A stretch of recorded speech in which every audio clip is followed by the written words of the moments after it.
Got some breaking news from the ATF. President Donald Trump just cut the head off of the ATF snake. A significant shakeup at ATF, the Bureau of Alcohol, Tobacco, Firearms, and Explosives. Marvin Richardson, a 35-year veteran and the deputy director, has been forced to retire this morning under pressure from the Trump administration. He was about to be fired. He pulled into the parking lot this morning as the deputy director, and he left unemployed. What led to this abrupt departure? Stay tuned and I'll delve into the details. Hello everybody, my name is Jared. Welcome back to Guns and Gadgets, the premier source for Second Amendment news. If you're committed to staying informed on the latest in the Second Amendment community, make sure to hit that subscribe button and ring the bell notification so that you never ever miss an update. Before I dive into the story, I want to thank Sonoran Desert Institute for sponsoring the video.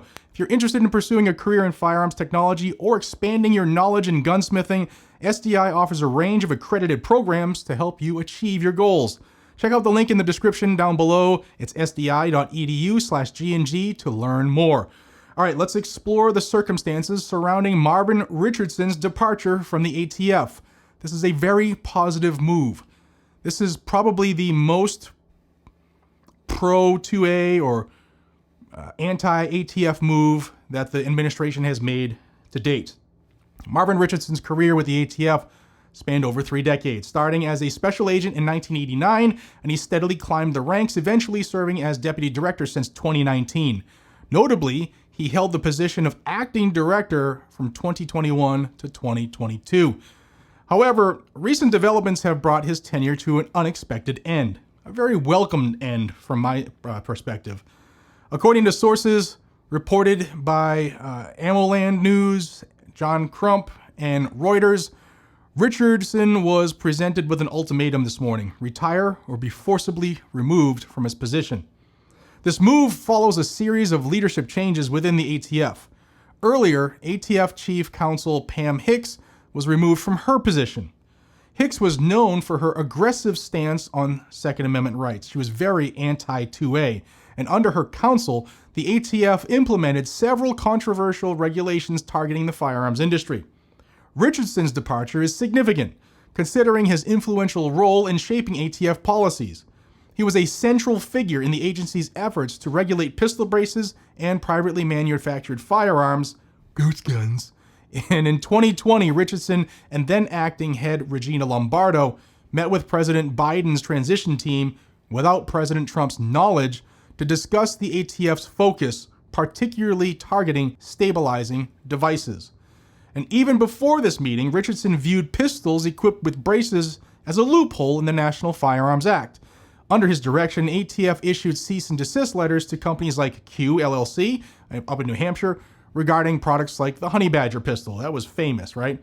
The Honey Badger featured an SB tactical brace, and that was the beginning of the whole shenanigans with pistol braces.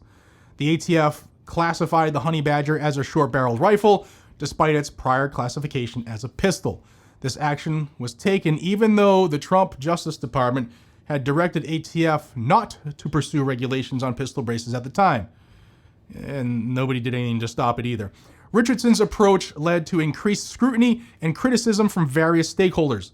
His belief that ATF lacked the political capital to pursue such regulations under the previous administration changed with President Biden's inauguration.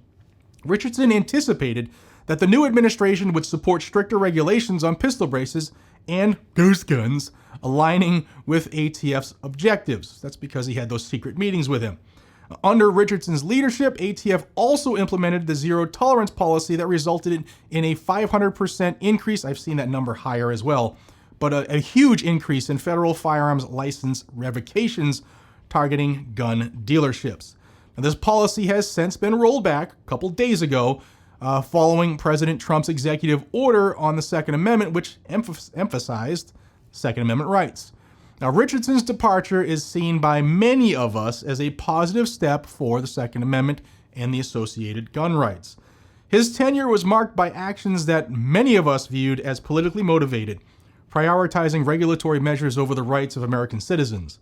With both Hicks and Richardson now gone, attention turns to who will fill these critical roles and what direction ATF will take moving forward now that there's a new acting director as well. I did the video on the acting director move. Kash Patel is no longer acting director. Watch it. I'll pin it. I have found out a little bit more information about his replacement, but nothing great. He was in Congress and he voted down party lines on all the gun bills, so he voted correctly. But I'm still trying to learn more about the person, and I have a few phone calls out to people who should be able to get some info to me. So stay tuned. But as these events unfold, the law enforcement community and the public are left to ponder the implications of these leadership changes. Now, as these events unfold, we have to ask, will ATF shift its focus and approach under the new leadership?